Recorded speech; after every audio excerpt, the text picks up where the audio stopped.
Hello mga B!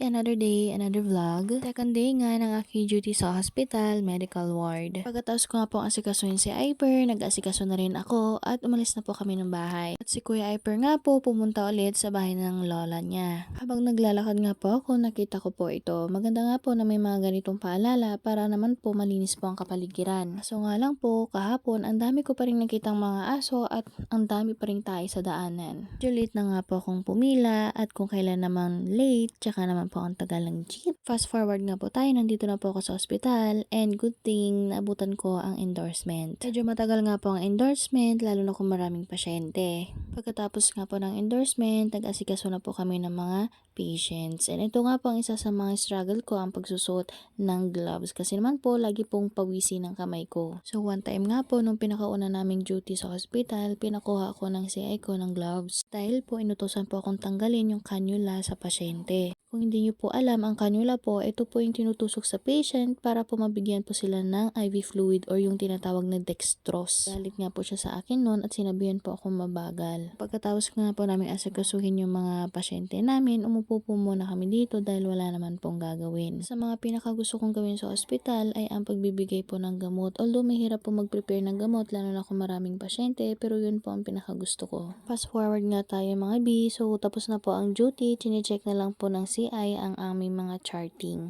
Hindi ko nga pa nabanggit na nung Thursday and Friday wala pong pasok si Iper kaya man lagi ko po siyang pinapapunta sa lolo at lola niya. Pagkatapos nga po ng duty, umuwi na rin po kami at duman po kami dito sa may park ng BGH. Marami nga pong nagbebenta dito ng pagkain kasi gutom na po ang lahat dahil wala na naman po kaming kain. Kaya nga lang po, ni isa sa amin wala rin pong bumili.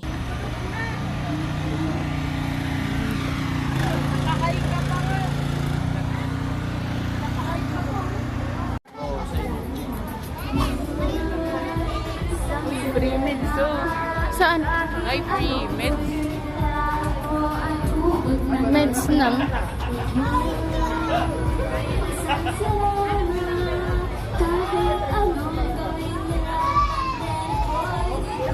Paglabas nga po namin ng park, ito naman po ang bumungad sa amin. Nakakagutom talaga. Pumila na nga po kami dito, papuntang town at nag-aya nga po itong si Rowena na kumain. Nag-isip-isip nga po kami kung saan kami kakain and dito nga po kami napunta. Nakita nga daw ito ni Rowena sa Facebook na pinuntahan ng mga vlogger. Kaya pupuntahan din namin at i-rate namin ng food nila. May lang dahil hindi naman po kami food critic.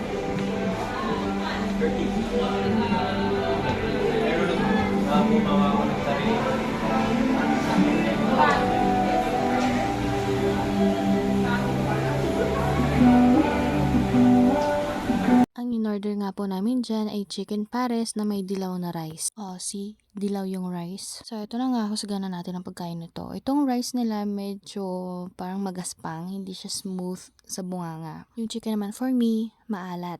At yung pares naman, masyadong sweet for me, kaya nagdagdag ako dyan ng maraming bawang, maraming soy. So, overall, ang score nito sa akin ay 5/10 lamang. Nakalimutan ko nga pong sabihin na dun sa kinainan namin, meron po silang unli na juice na melon, pero masyado po siyang matabang. Fast forward nga po ulit tayo, nakarating na po ako dito sa amin at gusto ko nga pong ipakita sa inyo itong malalaking bato dito sa amin. Habang hinihintay ko nga po sa Iper, nag-video nga po muna ako dito. Sinalubong ko nga po si nanay at saka si Iper at sabi po ni nanay pagkagising nga po ni Iper ay bigla po siyang nagka-fever. Pagkatapos nga po ng video na ito, wala na po akong video dahil inasikaso ko po agad si Iper dahil ang taas po ng lagnat niya. That's all for today. Bye!